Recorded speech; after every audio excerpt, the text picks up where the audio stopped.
को समाप्त करके ग्रुप सी कर दिया गया है, पता है आप लोगों को? उसकी भी पूरी जानकारी आपको समयबद्ध तरीके से मिलती रहे।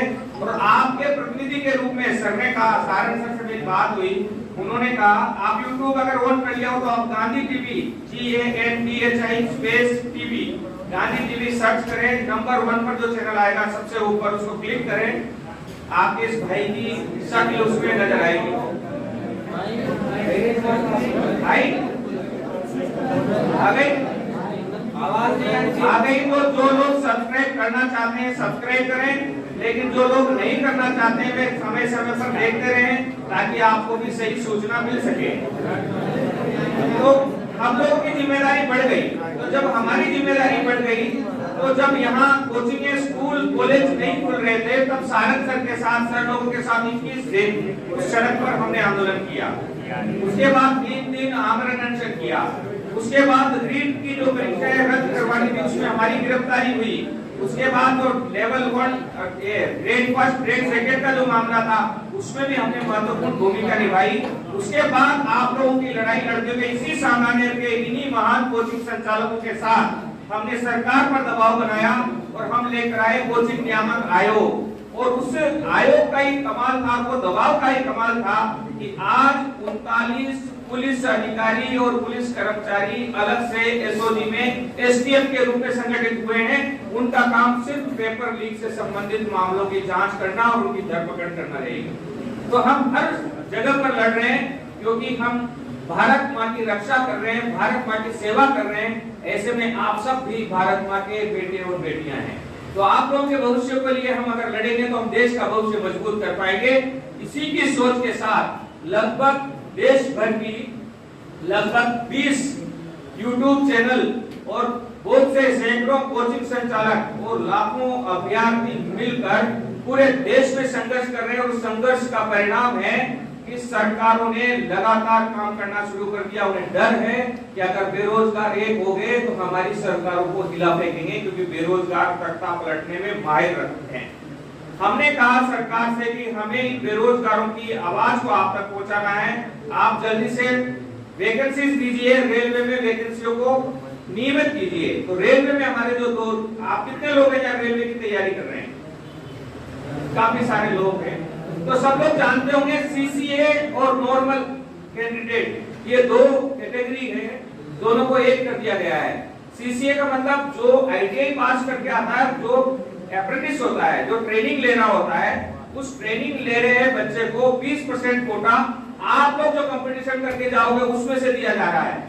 तो हमने सरकार से कहा कि इनको तो ट्रेनिंग के बेस पर आप 20% कोटा दे रहे हो, आरक्षण पर आरक्षण दे रहे हो, 1/3 का फायदा दे रहे हो, और इन्हें पीटी यानी सीसीए को पीटी भी माफ है, फिजिकल एफिशिएंसी ट्रेनिंग, उसकी जरूरत नहीं है उन्हें। जबकि आप लोग चाहोगे तो आपको बोझा उठाकर दौड़ना पड़ेगा। तो ये अन्याय है या नहीं है ना अन्याय? तो हमने सरकार से कहा कि आप उनको अलग करिए, उनको अलग कोटा दीजिए, उनकी अलग वैकेंसी करिए। और जबकि वो मांग करते हैं लंबे समय से जीएम पावर, इसमें 100% आईटीआई पास करके आने वाले बच्चों को अलग से वैकेंसी दी जाती है। तो हमने वो व्यवस्था उनके लिए मांग की और हमने कहा कि नॉर्मल बच्चों के बीच में से जो 20% जाता है वो नहीं छीना जाए, वो 20% हमें दिया जाए।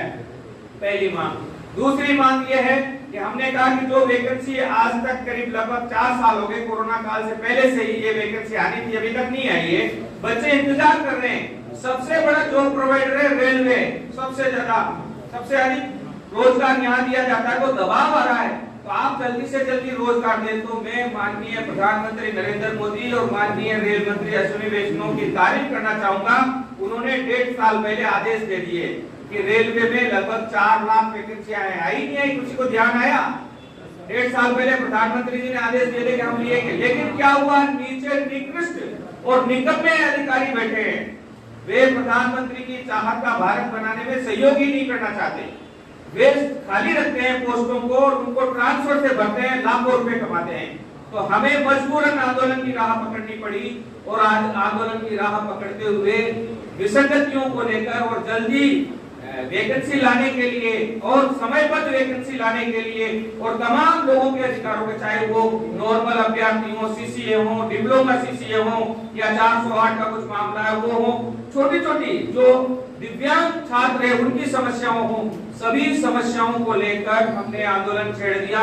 देश भर के अलग अलग हाई कोर्ट में, अलग अलग कोर्ट में, गेट कोर्ट में 54 मुकदमे दर्ज हो चुके हैं अब तक। और अब 54 मुकदमे दर्ज होने के बाद सरकार की सक्रियता देखने को मिल रही है, लगातार खाली पोस्टों को प्रमोट कर रही है, खाली कर रही है। सरकार कह रही है कि हम जल्दी वैकेंसी लाएंगे, लेकिन मोदी जी के कहने के बाद ये 1.5 साल तक वैकेंसी को अटकाते रहे, इसलिए हमें भरोसा नहीं है कि ये वापस वैकेंसी लाएंगे। लिहाजा 7 महीने से लगातार चल रहे इस आंदोलन की अगली और अंतिम और विजयी कड़ी के रूप में हम लोग पूरे देश भर से, बहुत से तो बेरोजगार साथी हैं, बहुत से मेरे जैसे पत्रकार हैं, बहुत से मेरे जैसे स्वयंसेवक संघ के लोग हैं, स्वयंसेवी संस्थाओं के संगठन है, कोई राजनीतिक व्यक्ति नहीं, हम लोग आमरण अनशन की घोषणा करके अलग अलग जगहों से देश भर के, कोई चेन्नई से रवाना हो रहा है, कोई कलकत्ता से रवाना हो रहा है, कोई केरल से रवाना हो रहा है, कोई कश्मीर से रवाना हो रहा है, कश्मीर से कन्याकुमारी को प्रतिनिधित्व करते हुए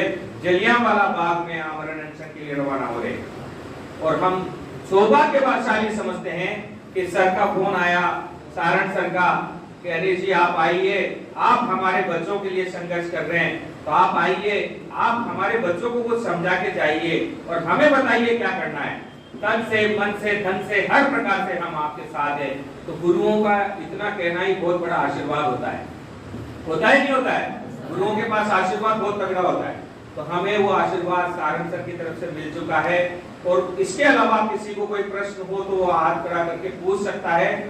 हर आंदोलन में सुभाष चंद्र बोस रात को 2 बजे अकेले निकले थे घर से, बताया आप लोगों को, नजरबंद कर दिया गया था।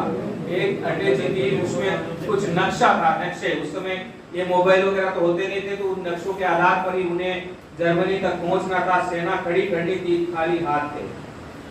और लेकिन जब उन्होंने आवाज दी कि जिसके पास तन है वो तन दे, जिसके पास मन है वो मन दे, जिसके पास धन है वो धन दे, तुम मुझे खून दो मैं तुम्हें आजादी दूंगा। रंगून रेडियो से तब हिंदुस्तान का कोना बर्मा तक टकराता था। उस कोने से जब पहली बार सुभाष चंद्र बोस ने आवाज दी थी, आजाद हिंद सेना खड़ी हो गई ना, सुभाष चंद्र बोस खाली थे। तो जब वो खाली निकले तो भी लोग उनके साथ आए। इसी प्रकार हम अलग अलग कोनों से खाली ही निकल रहे। मैं भी आपकी तरह एक नॉर्मल व्यक्ति हूँ, किराए के मकान पर रहता हूँ, छोटा सा पत्रकार हूँ। ईमानदारी है इसलिए पैसा भी नहीं है, लेकिन विश्वास है कि हमें पैसों की कमी, जैसे सारण सर ने कहा है, तो जब सारण सर जैसे, घनश्याम सर जैसे गुरु खड़े हैं, ये सारे गुरु खड़े हैं, तो फिर हमें किसी चीज की कमी नहीं आएगी। आप ध्यान रखें, आप जलियांवाला बाग पर फोकस रखें, सोशल मीडिया में हमारे मूवमेंट को अधिक से अधिक चलाएं। इतना सा सपोर्ट हम आपसे चाह रहे हैं। आपसे कोई आर्थिक सहायता हमें नहीं चाहिए, कोई आपको शारीरिक रूप से वहां नहीं आना है।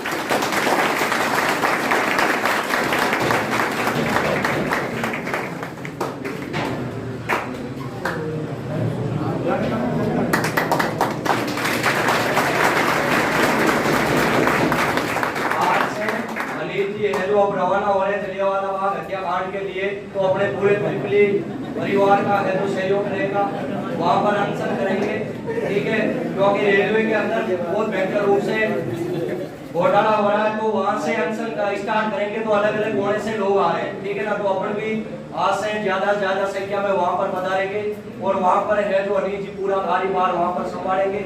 इनके लिए त्रिपली परिवार की तरफ से अनिल जी को हार्दिक बधाई।